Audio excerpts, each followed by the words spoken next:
जय माता दी दोस्तों। स्वागत है आप सभी का एक बार फिर से। माँ जगदम्बा आप व आपके परिवार पर अपनी कृपा दृष्टि सदा सर्वदा बनाए रखें। दोस्तों, यदि आप अपनी लाइफ में नया कुछ सीखना चाहते हैं और हमारे चैनल पर पहली बार आए हैं तो चैनल को सब्सक्राइब करके बेल आइकन जरूर दबाइएगा। दोस्तों, नवरात्र में माँ दुर्गा की पूजा में शामिल की जाने वाली वस्तुओं में लौंग सबसे जरूरी चीज मानी जाती है। लौंग का जोड़ा चढ़ाए बिना नवरात्र की पूजा अधूरी मानी जाती है। नवरात्र में लौंग के कुछ उपाय किए जाए तो माँ दुर्गा प्रसन्न होती हैं और आपके घर सुख समृद्धि आती है। आज हम आपको लौंग के कुछ खास उपायों के बारे में आपको बताएंगे। ये उपाय बहुत ही चमत्कारिक हैं और बहुत ही आसान हैं, जिन्हें करके आप अपने जीवन में खुशियां भर सकते हैं। अपने जीवन की तमाम सारी परेशानियों को, तमाम सारी दिक्कतों को, कठिनाइयों को आप समाप्त कर सकते हैं। उपाय बताने से पहले आपसे रिक्वेस्ट करती हूँ कि वीडियो को लाइक करिएगा, दोस्तों को शेयर कर दीजिएगा और अगर आपने अभी तक चैनल को सब्सक्राइब नहीं किया है तो चैनल को सब्सक्राइब करके बेल आइकन जरूर दबाइएगा। दोस्तों, कमेंट में जय माता दी जरूर लिखें। दोस्तों, माँ दुर्गा की प्रिय वस्तुओं में लौंग सबसे प्रमुख है।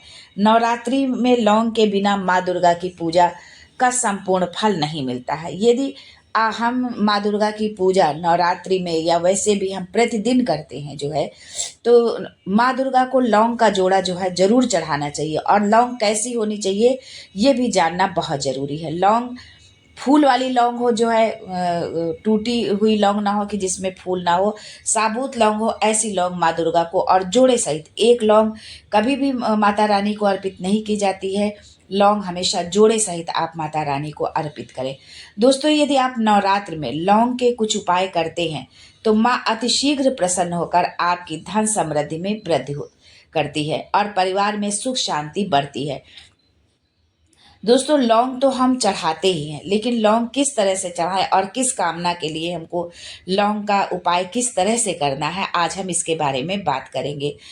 दोस्तों, नवरात्रि में अष्टमी के दिन जो है, वैसे तो हम प्रतिदिन माता रानी को लौंग अर्पित करते हैं, लेकिन अष्टमी के दिन यदि हम ये लौंग से जुड़े ये उपाय करते हैं तो इससे माता रानी हमारी मनोकामना शीघ्र पूरी करती हैं। धन प्राप्ति के लिए एक छोटा सा लौंग का उपाय आपको बता रहे हैं कि नवरात्रि में माँ लक्ष्मी को प्रसन्न करने के लिए नवरात्रि के 9 दिन रोजाना एक गुलाब के साथ माँ दुर्गा को लौंग का एक जोड़ा आप चढ़ाएं जो है। अब नवरात्रि तो समाप्ति की ओर है और शुक्रवार के दिन जो है अष्टमी और नवमी दोनों पड़ रही है, तो ये बहुत ही शुभ संयोग है अष्टमी और नवमी का। और दिन भी शुक्रवार का पड़ रहा है, जो माँ लक्ष्मी का दिन माना जाता है, शुक्रवार का दिन। तो इस दिन जो है आप धन प्राप्ति के लिए लौंग का ये आप टोटका जरूर करें, बहुत ही असरदार है जो है। इस उपाय को करने से आपके घर में बरकत बढ़ेगी और मन में सकारात्मक विचार भी आएंगे। दोस्तों, यदि किसी जातक को कड़ी मेहनत के बाद भी मनचाही नौकरी नहीं मिल पा रही है तो इसके लिए नवरात्र में ये काम जरूर करें। नवरात्र में प्रतिदिन लौंग का एक जोड़ा लेकर अपने सिर के ऊपर से 7 बार उतारें। इसके बाद इस जोड़े को माँ दुर्गा को अर्पित करें। ऐसा करने से नौकरी संबंधी सभी समस्याएं दूर हो जाएंगी और आपको मनचाही जॉब भी मिलेगी। यदि आप आर्थिक रूप से परेशान हैं तो आप अष्टमी के दिन जो है, जो शुक्रवार को पड़ रही है 11 तारीख को, उस दिन आप एक पीला कपड़ा ले लें और लौंग का एक जोड़ा लौंग यानी 2 साबुत लौंग आपको लेनी है। उसके साथ में 5 इलायची और 5 सुपारी भी रखना है। यानी लौंग का एक जोड़ा लेना है, 5 इलायची लेनी है और 5 सुपारी आपको लेनी है।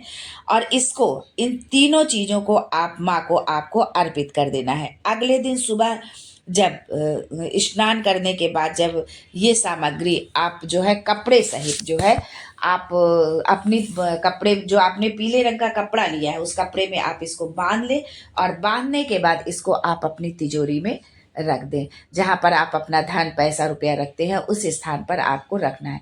ऐसा करने से धन संबंधी समस्याएं जो है वो आपकी दूर हो जाएंगी।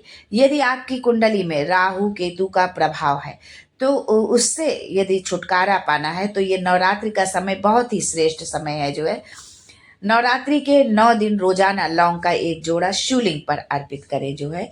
और यदि आप ये लौंग का जोड़ा अष्टमी और नवमी इस दिन आप अर्पित करते हैं जो है शिवलिंग पर, तो राहु केतु का जो अशुभ प्रभाव है इससे जो है हमको छुटकारा मिलता है। इससे आपके जीवन में राहु केतु संबंधी जो भी संकट है उन संकटों से आपको मुक्ति मिलेगी।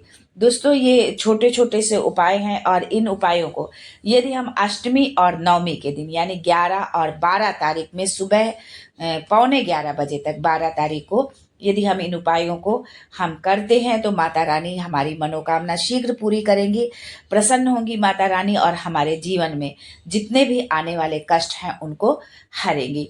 दोस्तों, लौंग का जोड़ा लेकर के यदि आप उसको कपूर के साथ में लौंग के जोड़े को यदि आप जलाते हैं तो जो है इससे घर की जितने भी निगेटिविटी होती है वो सब समाप्त हो जाती है जो है।